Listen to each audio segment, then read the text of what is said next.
हाँ बच्चों, चलिए आज हम स्टार्ट करते हैं आपके लिए टॉपिक। इस लॉकडाउन की वजह से आप लोग घर पे बैठे होंगे, आपका समय वेस्ट हो रहा है, तो इसमें हम आज रिलेशन के बारे में जानेंगे। रिलेशन क्या होता है,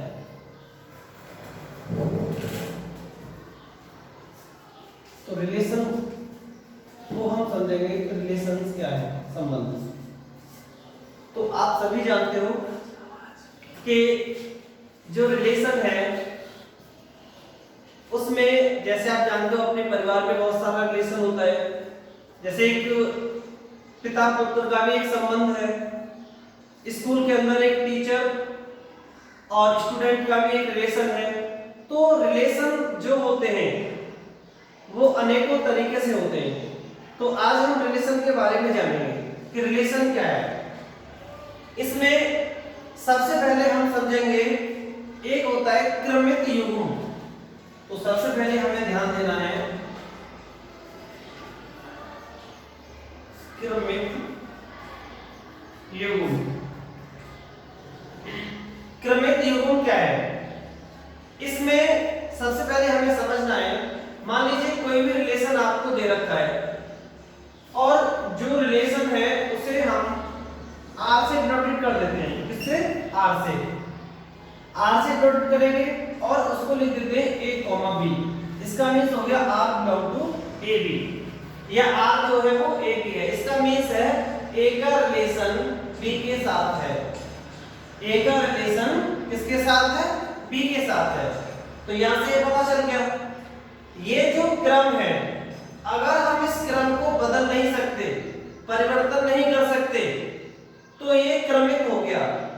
तो हम क्रमिक युग्म में क्या करेंगे कि हम कभी भी इसके अवयवों के क्रम में कोई भी परिवर्तन नहीं कर सकते। एग्जांपल में आपको बता दिया, जैसे A cross A relation B not equal to B relation A. क्रमिक युग्म का मतलब क्या हो गया? कभी भी इनके क्रम को बदल नहीं सकते। अब आप समझेंगे कैसे। कुछ कंडीशंस हो सकती हैं इसमें, लेकिन कभी भी क्रम को हम नहीं बदल सकते, उसे बोलेंगे क्रमिक युग्म। इसके लिए एग्जांपल भी समझ सकते हैं। मान लीजिए आपका किसी के साथ बहन और भाई का रिलेशन है। मान लीजिए ए भाई है और बी क्या है? बहन है। तो ए का इसके साथ किसका रिलेशन हुआ? भाई का। लेकिन यहां पर बहन का हो जाएगा उल्टा। मान लीजिए एक गर्ल है, एक बॉय है, ये अपनी बहन का रिलेशन है, तो इधर से बहन का नहीं होगा। आप समझ गए होंगे। जैसे मान लीजिए कोई किसी की भाभी लगती है, उधर से वो भाभी नहीं, वो देवर का रिलेशन हो जाएगा, बदल जाएगा। तो क्रमिक युग्म में आपका रिलेशन नहीं बदलेगा। नेक्स्ट है कार्तीय गुणन।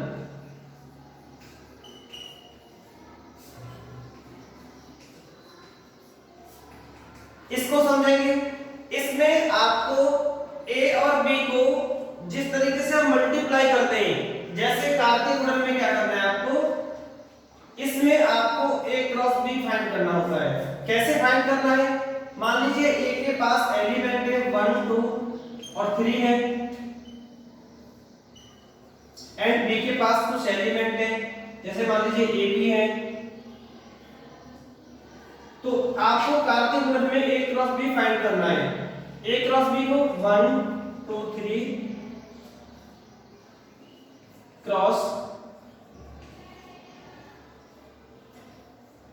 इसको मल्टीप्लाई करेंगे तो 1 का ए के साथ, तो 1 ए, फिर 1 का बी के साथ 1 बी, ऐसे 2 ए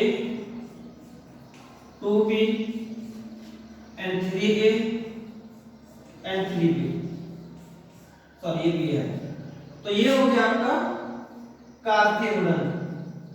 इसका मतलब हो गया 1 का रिलेशन ए से, 1 का रिलेशन बी से, 2 का रिलेशन ए से, 2 का रिलेशन बी से, 3 का ए से, 3 का बी से। इसको आप ऐसे भी शो कर सकते हैं,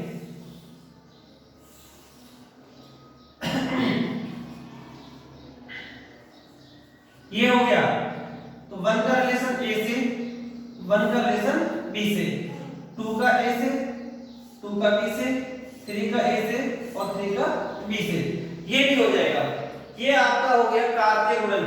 इसके बाद अब हम समझेंगे आगे, इसमें कुछ जो इंपोर्टेंट है उनके बारे में समझेंगे हम।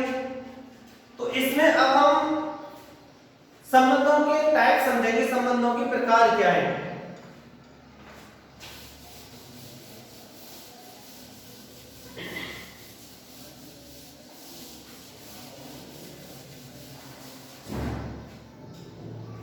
देखिए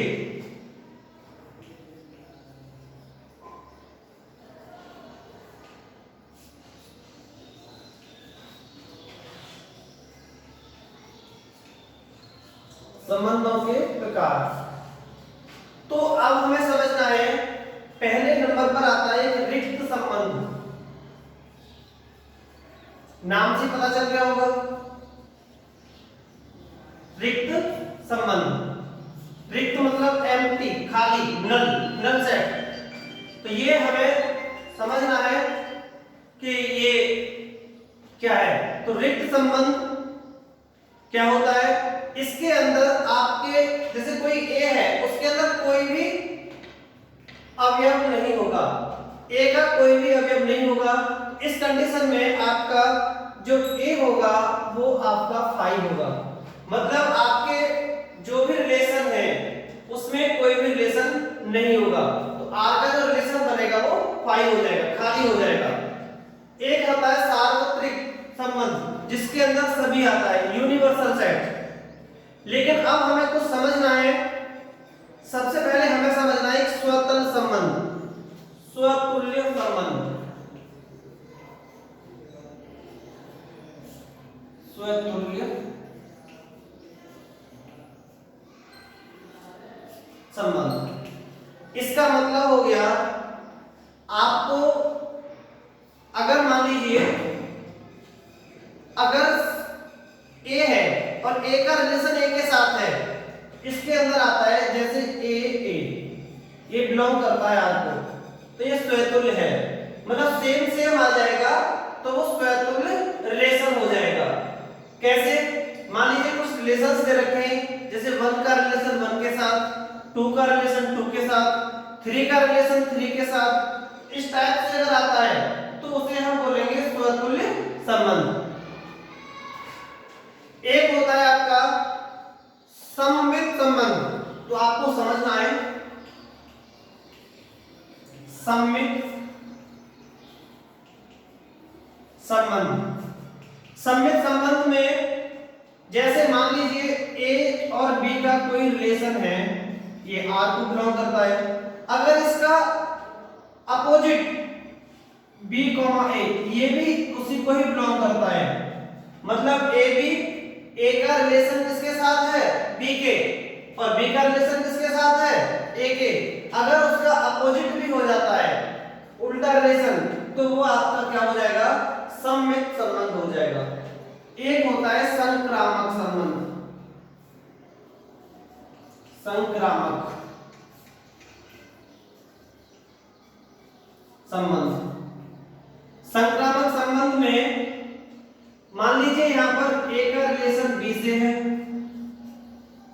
और बी का रिलेशन सी से है, तो ए किसके साथ संबंध रखता है, बी के, और बी किसके साथ संबंध रखता है, सी के।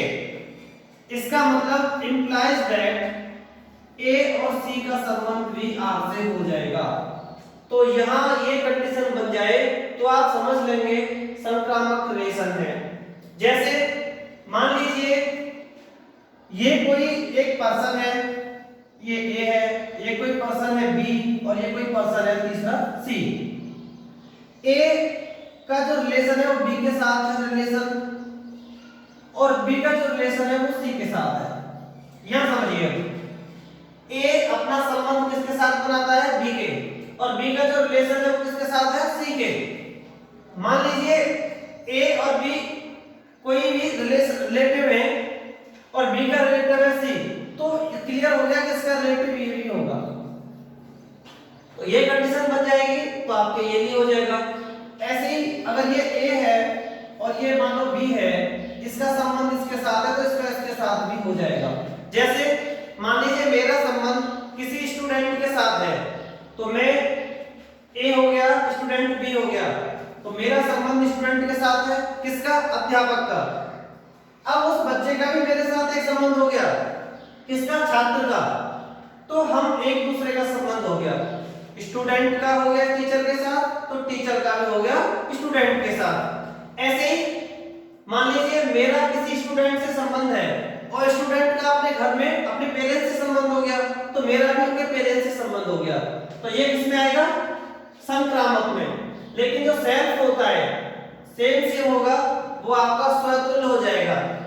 एक बात और ध्यान रखेंगे आप, ये अगर तीनों रिलेशन जिसमें भी हो जाए ये, तो इन तीनों रिलेशंस को एक ही नेम दे देंगे हम। इन तीनों रिलेशंस को एक ही नेम दिया जाएगा, उसका नाम होगा तुल्यता संबंध। तो इनको नाम दिया जाएगा तुल्यता संबंध।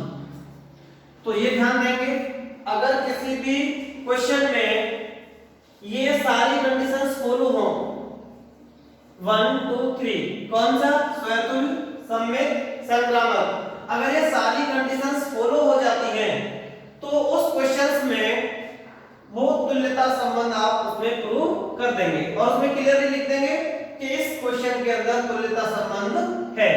तो तुल्यता संबंध के लिए आपको 3 कंडीशंस को प्रूव करना होगा। अब इससे संबंधित हम कुछ क्वेश्चंस को समझ लेंगे। जैसे मैं कुछ क्वेश्चंस समझा देता हूं आपको।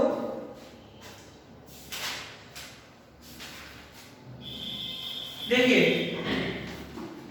मैं कुछ क्वेश्चंस ले लेता हूं, इसी के अकॉर्डिंग मैंने क्वेश्चन लिया। ये एग्जांपल है 0,0, ये कोई रिलेशन है r इक्वल टू 0 0 0 1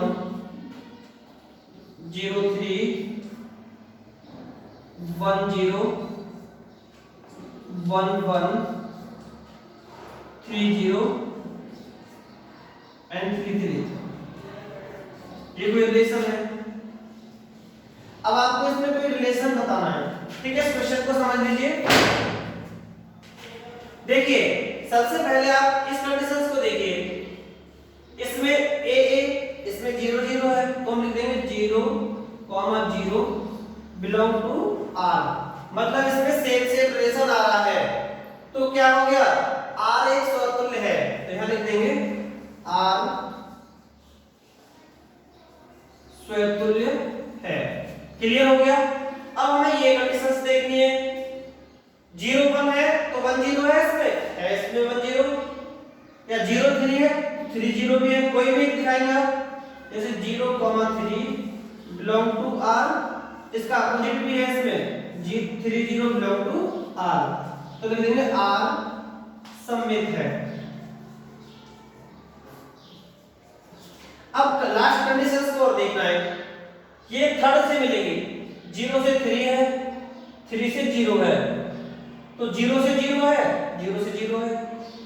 ध्यान दीजिए दोबारा, 0 से 1 है, 1 से 0 है, तो 0 से 0 है, ये भी क्लियर है। 1 से 0, 0 से 1, तो 1 से 1 भी है। तो हम किसी भी तरीके से दिखा सकते हैं। जैसे 0 का 3 है बिलोंग टू r, 3 का रिलेशन 3 दिखा सकते हैं, 3 का 3 हो गया बिलोंग टू r। अब इसके बाद 0 का 3 के साथ है, 3 का 3 के साथ है, लेकिन हमें यहाँ दिखाना पड़ता है a का b के साथ और b का c के साथ, तो ये डिफरेंट होना चाहिए। आप देखो यहाँ डिफरेंट नहीं है, ये जो रिलेशन है डिफरेंट नहीं है, तो हम क्लियरली लिख देंगे r संक्रामक नहीं है। ये कंडीशंस क्लियर हो जाती है।